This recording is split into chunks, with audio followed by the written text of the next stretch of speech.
नागेश्वर नाम के ज्योतिर्लिंग, यह भी गुजरात के क्षेत्र में दारुक वन में स्थित है। एक दारुक और दारुका नाम के पति पत्नी थे। यह राक्षस थे, परंतु माता पार्वती के बड़े भक्त थे। माता पार्वती के वरदान से यह संसार में निर्भय होकर के विचरण किया करते थे। माता पार्वती के प्रभाव के कारण ये किसी को भी डराते धमकाते रहे।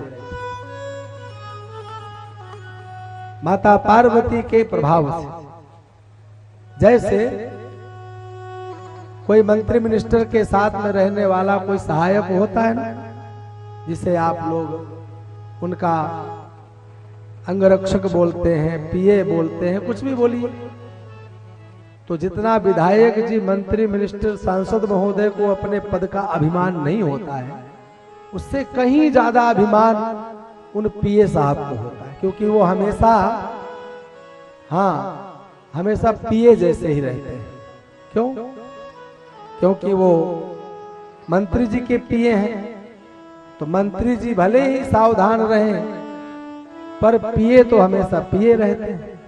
ऐसे ही पार्वती महारानी के जो हमेशा सेवा में रहते थे, तो पार्वती माँ को अपने स्वरूप पर कोई अभिमान नहीं, लेकिन इनके गण जो इनके सेवक सेविका थी, दारुक और दारुका, इन्हें बड़ा अभिमान था कि संसार में हम चाहे किसी को भी तुरंत नष्ट कर दें, किसी को अपने वश में कर लें, किसी को डरा के कुछ भी हरण कर दें।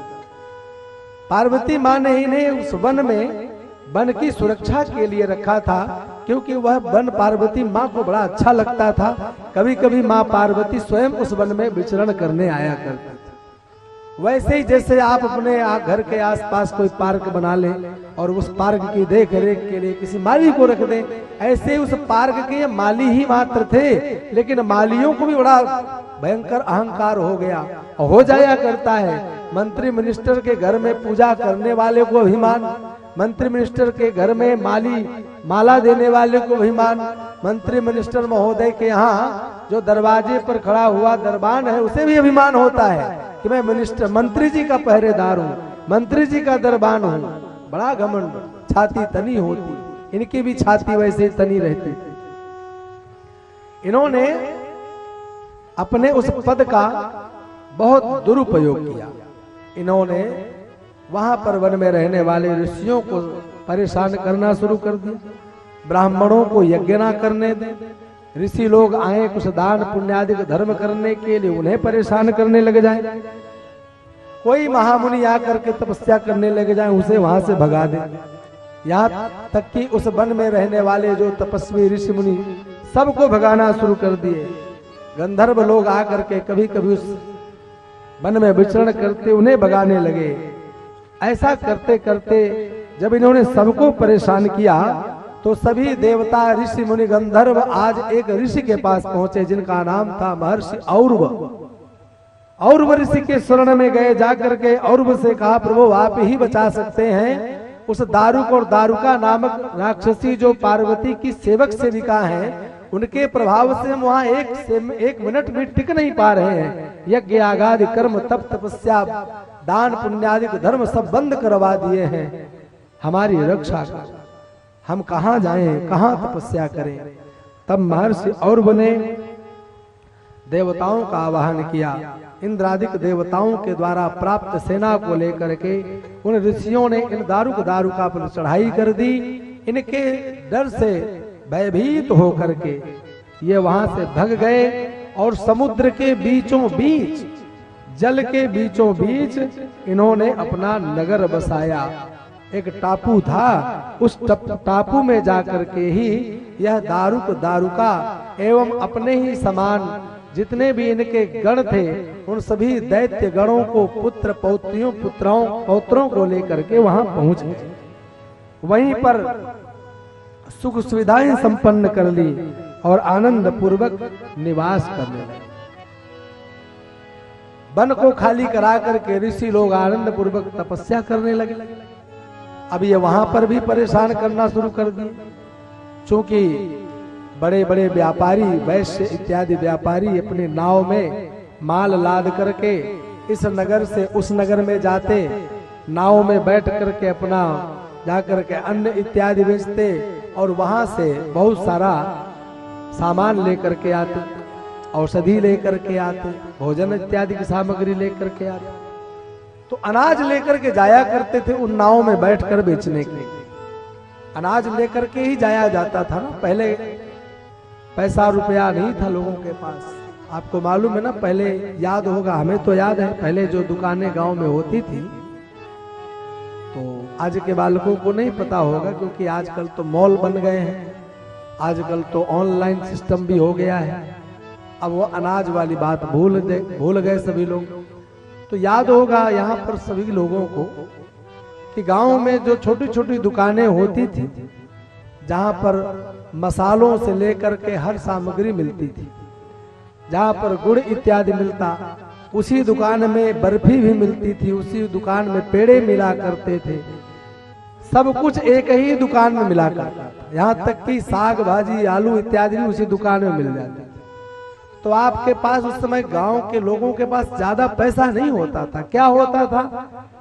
खेती बाड़ी करने वाले किसान, उनके पास अन्न होता था। तो माताएं घर में बालकों को एक टोकरी में अथवा उसके कुर्ते के झोली बना करके ही, उसके स्वाफी की तौलिया की झोली बनाकर अनाज डाल देती, जाओ जा करके इसमें गुड़ ले आओ, भोजन सामग्री ले आओ, कोई भी सामान। अब वो बालक जाता और जा करके तराजू में अन्न डालता, उस तराजू के बराबर मात्रा में अथवा आधे भाग में आपको सामग्री मिल जाया करती थी। वही व्यापारी जब वह अन्न इकट्ठा हो जाता था तो उसको जा करके बाजार में बेचा करता था और फिर उससे वही दुकान का सामान ला करके भर दिया करता था। लगभग इस कार्य को आप लोगों ने, पुराने लोगों ने देखा होगा। मेरे सामने तक तो हुआ है, मैंने देखा है ऐसा समय। और वही व्यापारी आज अन्न लाद करके अपनी नावों में बेचने के लिए जाते तो ये उस नाव से आने वाले व्यापारियों को परेशान करना शुरू कर देते थे। जब जब व्यापारी वहां से आते तो ये जब नाव से माल उतारते तो माल सहित उन व्यापारियों को माल स्वयं लूट लेते और जो भी व्यापारी आए उसे उठाकर जेल में बंद कर देते। इस प्रकार से अनेक व्यापारियों को इन्होंने लूट करके अपनी जेल में, इस दारुक और दारुका ने अपनी जेल में बंद कर दिया। एक बार एक सुप्रिय नाम का वैश्य अपने कुछ अनुचरों के साथ में व्यापार करके आया और इसने जाकर दारुक और दारुका ने उन्हें घेर करके उनके नाव का माल लूटा, उनको ले जाकर के अपनी कारागार में बंद कर दिया है। यह सुप्रिय नामक जो वैश्य थे, ये बड़े शिव भक्त थे, बिना भगवान शिव का पूजन किए अन्न जल भी ग्रहण नहीं करते थे। अब जब यह कारागृह में बंद हो गए तो बड़े दुखी हुए, मैं भगवान का पूजन कैसे करूंगा, यहाँ तो कुछ सामान नहीं है, सामग्री नहीं है। तब आज वहां बंद अनेक और वैश्यों को देखा, दुखी हुए और सबको बोला कि भैया आप सभी भगवान का नाम लीजिए, भगवान शिव के पंचाक्षर मंत्र का जप कीजिए। और आज उन सब ने मिलकर के भगवान शिव भोलेनाथ का वह पंचाक्षर मंत्र का जप शुरू किया।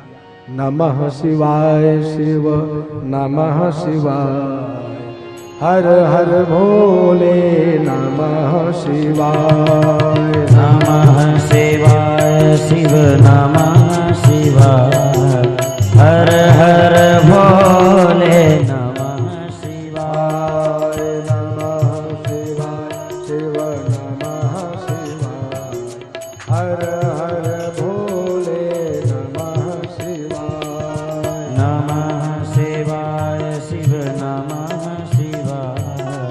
हर हर भोले नमः शिवाय। गंगाधराय शिव गंगाधराय, हर हर भोले नमः शिवाय।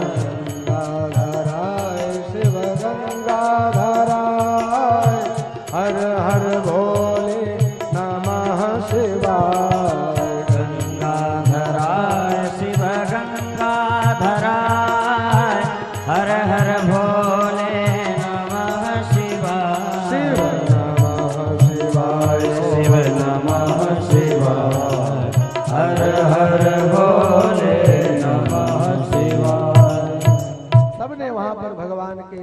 पंचाक्षर मंत्र का जप किया और उस जप के जैसे ही जप परिपूर्ण हुआ तब इन दारुक और दारुका को मालूम पड़ा, यह सब उनको जाकर के मारने के लिए दौड़ पड़े हैं।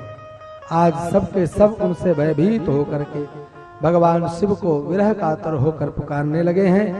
पाहि शंकर देवेश पाहि शंभो शिवेति च दुष्टा दशमात्रिलोकेश खलहन भक्तवत्सल। हे शंभो, हे भक्तवत्सल, हे दुष्टों का विनाश करने वाले, आप हमारी रक्षा कीजिए, समस्त वैश्यों की रक्षा कीजिए। आप ही इस समय हमें इस दुष्ट से बचा सकते हैं। उसी समय भगवान शिव ने प्रार्थना सुन करके इन अपने भक्तों की रक्षा करने के लिए उसी कारागृह में मुक्त उपस्थित हो गए। भगवान जैसे ही वहां उपस्थित हुए, इन दुष्टों का दमन करने के लिए सबको भगवान ने बुला करके अपने त्रिशूल के द्वारा मारने का प्रयत्न किए। माता पार्वती ने आकर भगवान से कहा, प्रभु इन्हें प्राण दान दीजिए, यह मेरे भक्त हैं, इनसे अपराध बना है, यह आज के बाद इस प्रकार का अपराध नहीं करेंगे। और आज माता पार्वती ने इन दारुक और दारुका नामक राक्षसी के अपनी कृपा से प्राण बचाए। उस वैश्य सुप्रिय वैश्य को भगवान ने अनेक प्रकार के वरदान दिए। भगवान ने कहा, हे सुप्रिय, मैं तुमसे बहुत संतुष्ट हूँ, वरदान मांगो। तब सुप्रिय के प्रार्थना करने पर ही भगवान ने अपने उसी स्थान पर ज्योतिष स्वरूप से नागेश्वर नाम से पूजित होकर के, प्रशंसित होकर के पूरे सृष्टि का उद्धार करने के लिए आज देवताओं के द्वारा पूजित हुए हैं। बोलिए श्री नागेश्वर भगवान की जय हो। स्वयं देवताओं ने आकर के भगवान का वहां पूजन किया है। भगवान के दिव्य पूजन करके और सभी दर्शन करके अपने अपने धाम को गए हैं।